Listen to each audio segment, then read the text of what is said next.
Hey guys, it's Katie. Welcome back to my channel. I am so glad that you're here. Today's video is one that we do every single month here on my channel. We're going to be talking about all the books that I read in the month of July. And can I just say that I cannot believe that summer is almost about to be over. I feel like the year itself is going by super quickly, but like it's about to be fall. Guys, it's about to be fall, which is my favorite time of year, not just for like living. I wish I was a summer girl. I don't know if it's just because of like where I live or like what, but like I don't really know. I feel like fall is just whenever I thrive, and I feel like it's one of my favorite times for reading too. So I'm so excited for all the reading vlogs and just all the specific like fantasy books I'm gonna get into this fall as well. I'm just so excited for fall this year. It's gonna be so good. We're gonna go ahead and start this video by talking about my stats for the month. Now, I was actually not a good YouTuber this month, and I did not do the stats before the video, so I'm just gonna have editing me put them up on screen right now. I did read 9 books this month, but I'll have my genre breakdown, the amount of pages I read, and like my average rating, maybe a few other things on there too on the screen currently right now, which are all my statistics, which will later go in my reading journal. I will say this month that there was a book that I read over the course of a longer period of time that I included in there, which is a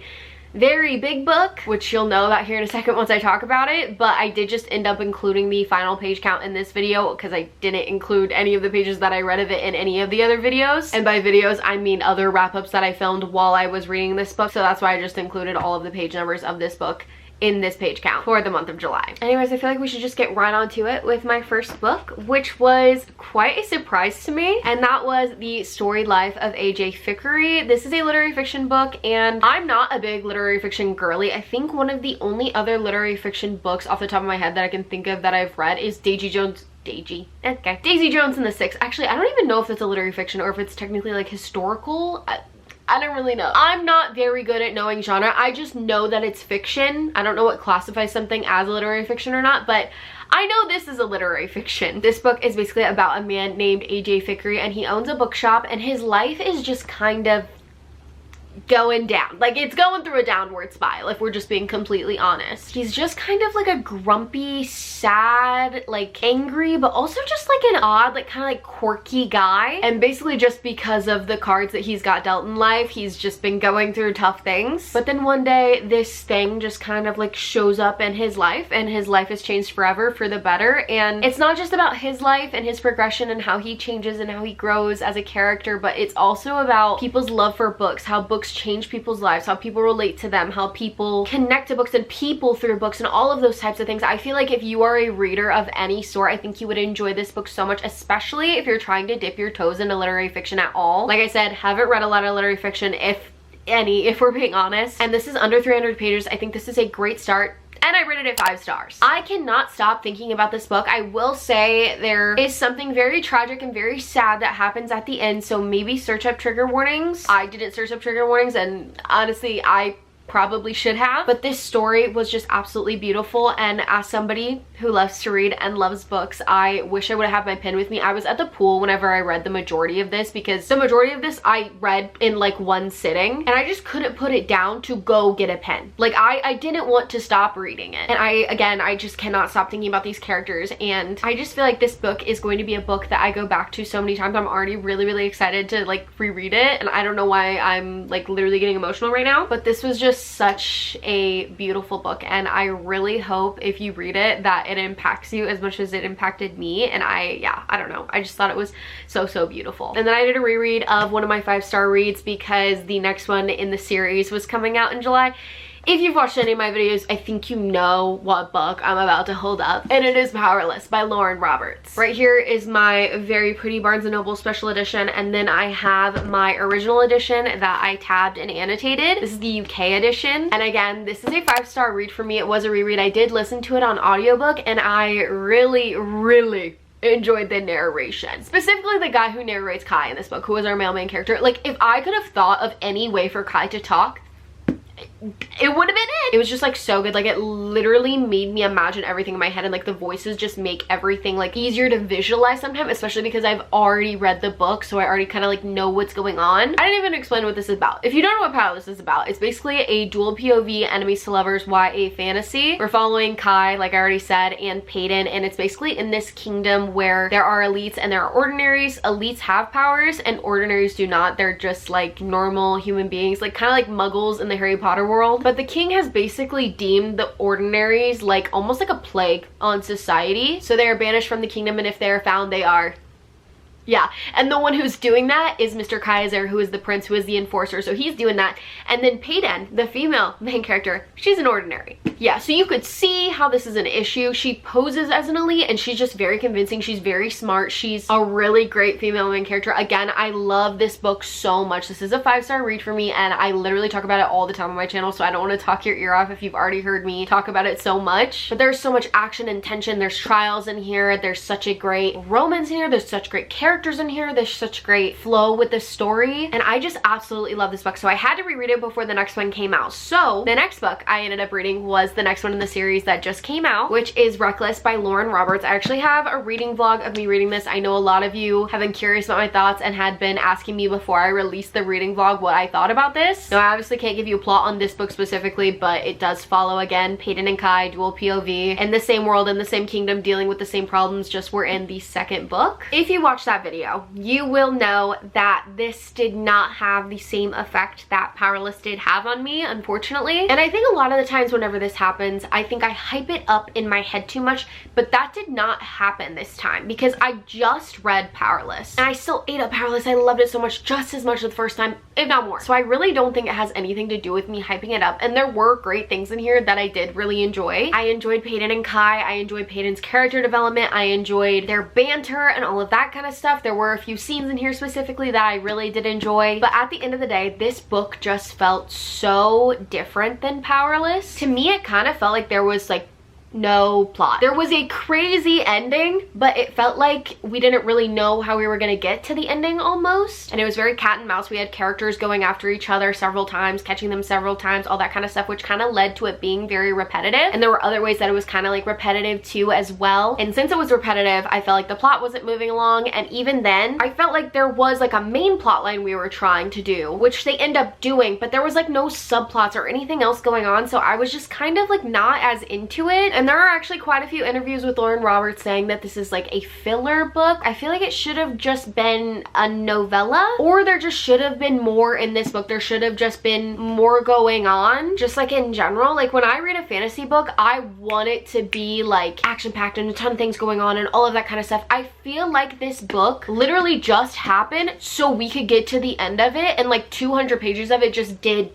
like they just kind of did nothing. And at the end of the day, it was very conflicting for me because I come off of a 5-star read. I love the world, love the characters so much, and then I feel this way about the second one. So I think I'm settling with a 3.75 just because there were a lot of things that bothered me about it, but at the same time I still love the characters. I was still eating up some scenes, so I am gonna stick with a 3.75. I find that whenever I'm super conflicted with things going on in the story, it's so much harder to rate books than just whenever like I like it a certain amount or not, or like I don't like it at all, or I don't feel a connection. Why is reading books so hard? Also, if you have read this, I have my spoiler reactions and thoughts in that reading vlog as well, so go check that out. Okay, and then after that, I read Love at First Book by Jen McKinley. This is a cutie little romance where a librarian named Emily ends up getting the chance to go to Ireland to basically be the assistant of her favorite author, and while she's there, she's also working in a like cozy little bookstore, and she may or may not end up meeting a hunky Irish guy who works at the bookstore and also literally looks like a male main character in a romance book. So she's living her best life, let's say that. And I was also living my best life reading this. I was kind of living vicariously through Emily. Not only was the romance great, but also the fact that she gets to work with her favorite writer. I just found that so interesting and intriguing. I found myself getting connected to her a lot. She also struggles with a relationship with her mom, which I thought added a lot of depth to her character, and I really enjoyed that depth. And there was something else towards, I would probably say, the middle to the end of the story that that added a lot more depth to these characters as well for me and made them feel very real. Again, check trigger warnings. Just make sure that the ending won't be triggering for you, because I don't want to recommend you something blindly, I guess I would say, when I know that I read this book and I literally started tearing up and it was just like a lot for me to handle at the moment. I think I am gonna rate this like a 4.25, maybe a 4.5 possibly, if I end up thinking about it more and stuff like that. But I don't know, I really enjoyed it. I will say though, if you are gonna read this, for some reason I feel like this would have hit me harder if it was during like the winter or the fall time. So maybe wait until then to read it, just because it is in like Ireland, and for some reason I just feel like that screams more like winter vibes. I think they were literally in winter in Ireland, so maybe that's why I'm thinking of that. That would make more sense. But yeah, I really enjoy this. I feel like more people need to read Jen McKinley's work, because I've read 2 books by her so far and I've been pretty impressed by both of them. Okay, and then I read Reckless by Elsie Silver. This is the 4th book in the Chestnut Spring series by her. This one is also dual POV like all of her books are, and we're following Theo and Winter. Theo is a bull rider and Winter is a doctor. Winter is in a marriage that just is not good for her. Her husband is not great to her, and she kind of just lives in this world where she's just unhappy. The people surrounding her are not good for her, all of these sorts of things. And what she goes through in this book is she kind of seeks out a better life for herself, which is super great. And Theo is a great character as well. These two are totally meant for each other. I don't know if I want to share too much about the plot, just because it kind of gives away what's going to happen. But all I'll say is they share a night together and then something happens that brings them back together. But I will say that the way that this trope is done, I know a lot of people don't enjoy this trope, but Elsie Silver did it right here. Elsie Silver did it right. It was so good. Theo was so good. Winter was so good, and the way that they connect to each other was so beautiful. The way that he was always there for her. He is the king of acts of service. He is a new favorite book boyfriend. I love this series too so much. I feel like I say this about Elsie Silver's writing in every single book that I read by her, and I will end up reading all of her books just because they're so effortlessly good. They're so effortlessly written and so effortless to read. Like, I could just sit down and read an Elsie Silver book in one day, and I feel like a lot of the times as readers that's what we're looking for, especially in like the summer when you're going to the beach or something like that. Like, these would be perfect books for you. I actually just recommended the first one to my friend Kristen. Hi Kristen, if you're watching, because she's trying to get back into reading. She's been in a slump for a while and she ate it up. This is also a small town and they're on a ranch, and it's giving cowboy vibes. That's what all of her books kind of give. And if you enjoyed the Twisters movie, you would eat this up. You would eat this whole series up. I think Theo might be my favorite, and Cade was my favorite, but I think Theo took the cake. And I think I'm gonna rate this like a 4.5. I really enjoyed it. And then I ended up finally reading People Who Meet on Vacation by Emily Henry. This is now my final Emily Henry book, so I've read all of her work that she's put out thus far, which is super cool. And in this book, we do only get Poppy's perspective. Emily Henry only really writes from the female main character's perspective. But our male main character is Alex, and they are like completely opposite in every way. Alex is just very like straight and narrow, prim and proper, all of that kind of stuff. And Poppy is just like a wild child. She does what she does. She is who she is. Like, she just doesn't really care what other people think about her, and she's Poppy, you know? They meet in college and they become really good friends and basically like friend zone each other. And every summer they end up taking a trip together until they stop taking the trip. So they don't take a trip for a few years, and then they try and go on a trip again and rekindle their friendship. This is a then and now timeline, so you're slowly kind of figuring out why they stopped taking trips together. And I'll be completely honest, I think this is my least favorite Emily Henry book. I didn't really feel that connected to Poppy and Alex. I didn't really feel like they had that much depth to them, which I have heard this is a different writing style compared to the other books, which I definitely noticed while I was reading it. These characters just didn't feel as like real to me for some odd reason. And since it is a then and now timeline, sometimes I find it harder to connect with characters whenever it's a then and now timeline for some reason. I think it's harder to get to know them and harder to like get the plot rolling. I used to really enjoy then and now timeline whenever I started reading. I felt like it kept me going and like wanting to read, but now I just feel like it kind of just messes up with like my idea of who the character is and where I'm at in the story. I just would rather get flashbacks and like learn who they are now than talk like so much about who they were in the past, because I feel like a lot of the times I'm so connected to the past timeline, and then they do something in the now timeline, I'm like, literally, why? That's not this book specifically, I'm just saying in general with then and now timelines. I think there was also just a ton of miscommunication in this book, and miscommunication is not my favorite, and it wasn't in a way where it makes sense or it's justified or anything like that. I ended up rating this like a 3.25. It's just not my favorite. I mean, that's still a good rating. I would still recommend it to people. I'm sure there's other people who would enjoy it more than I did or connect to it more than I did. I just didn't really enjoy this one as much as her other one. ones. Then after that, I ended up reading the Good Girls Guide to Murder novella, which is actually right before the first Good Girls Guide to Murder book. So it's technically 0.5 in the series, which is kind of weird, but it's by Holly Jackson and is called Killjoy. The Good Girls Guide to Murder series follows our main character Pip and her friends, and she's basically trying to solve a murder in her town that happened years ago for her like senior project. But again, this happens way before that, so I'm not gonna go too far into it. Basically in this one, all of her group of friends, which you see in the other books, are doing a murder mystery party, which was kind of fun. I don't know, I don't really know if I'm gonna rate this. I don't normally rate novellas. Sometimes I do if they're a part of the series, sometimes I don't. I think it's hard sometimes to rate a novella period for me just because I don't know how to feel about them. You don't get too much of a story, and I feel like there's not enough to rate to give it a rating. It's like almost like not really fair. I enjoyed this. It was fun. You know, a lot of you guys said in my comments whenever I asked you if I should read it or not, there was like half of you who said no, don't do that, waste of your time, and then there was another half of you who said yes, like it's so fun, please read it. And I forgot that I even put it on hold on Libby, so whenever I got it and it came in, I was like, okay, why not, I'll just listen to it. And again, like I said, it was fun. You know, it's just a little novella, and yeah, just kind of meh. Like I really didn't need to read it, but it was fun to be back in that world with those characters. The next book I read was Same Time Next Summer by Annabelle Monaghan. I think it's Monaghan?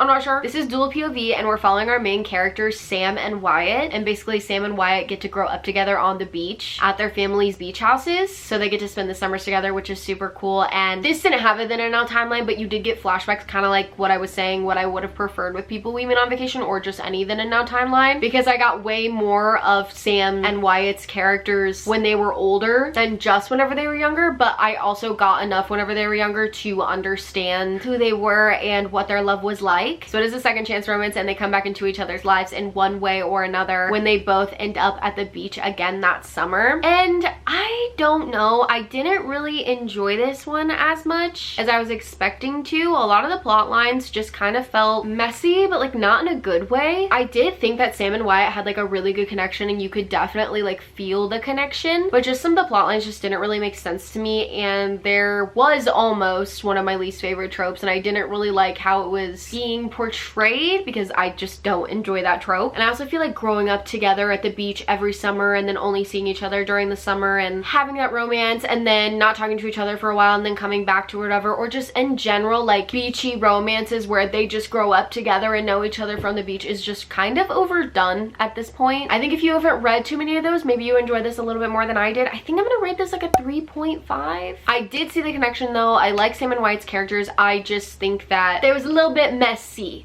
things going on that I just didn't really enjoy, which I'm not gonna get into it because I don't want to spoil it for you obviously, but we'll just leave it at that. And then I don't know if you can tell what my next book is gonna be from what I was talking about earlier, saying it was a lot of pages, and I've been reading it for a while, and I've also talked about it a lot recently. And also just like, look at my shirt, look at my shirt. Guys, I finally did it. I actually finished it this morning. I finally finished the Throne of Glass series and finished Kingdom of Ash by Sarah J Maas. This book was wow. There are so many things that happen in this book that was just so much to take in. I was so connected to the characters going in, and I'm literally gonna tear up thinking about it right now. Knowing that I don't have another book with these characters makes me literally so sad. And I love this world so much. Everything that Sarah J Maas created in this world is just so beautifully done. All these characters are so well fleshed out, and completing a big fantasy series like this is just such a weird feeling. But I'm also just so happy that like I know the whole story now and I can like read the spoilers and stuff like that. I'm not gonna lie, I did get a lot of this series spoiled for me, which is super unfortunate, but there's also like nothing I can do about that because I'm chronically online, so it was probably bound to happen anyways. But even though I did get a lot of things spoiled, I feel like it didn't deter my experience. Like I still enjoyed it just as much. It probably would have been more shocking if I didn't know about some things that had happened. But this book is incredible. If you want to read the Throne of Glass series, please do it. Let me just say, Celaena's character growth, absolutely insane and nothing like I have read or seen before. I think this also wins the award for my most tabbed book ever. I am still not over this book. If you guys haven't seen, I just uploaded part 1 of my Throne of Glass reading vlog. This book will obviously be in the second part since I just finished it today, but I'm so excited to share all of my Throne of Glass thoughts with you guys. And yeah, I don't know. I don't want to say anything else because I don't want to spoil anything, but this book was just incredible. And it was 5 stars, by the way. 5 stars. So we actually had 2 5 stars this month, which is actually so exciting. We started the month off with a bang and ended the month off with a bang. I don't know if I'm gonna be slumpy now after Kingdom of Ash. I guess we'll have to wait and see. I'm really hoping that I'm not going to be. But yeah, that's basically it for today's video. Go ahead and like and subscribe if you enjoyed it. And if you have any thoughts on the books that I talked about in this video, any books you want me to read, anything like that, go ahead and leave it in the comments down below and we can chat about it down there. And if you made it to this part in the video, go ahead and comment down below the castle emoji so I know who the real ones are who watched until the very end. If you want to keep up with me on the daily, go ahead and follow me on Instagram, TikTok, and my Goodreads especially if you want to keep up with what I'm reading in real time. And I think that is it. I hope you guys all had a great reading month in July and hopefully have an even better reading month in August, and hope you're having a great and wonderful magical day. I love you guys so much, and I will see you guys in my next video. Bye guys. It's time for the thumbnail, time for the thumbnail. This part always stresses me out so much. Okay. Hey guys, it's hey guys. I need to turn on the light. Shall we start? That's better. And Theo stretching out my legs. Okay. This is dual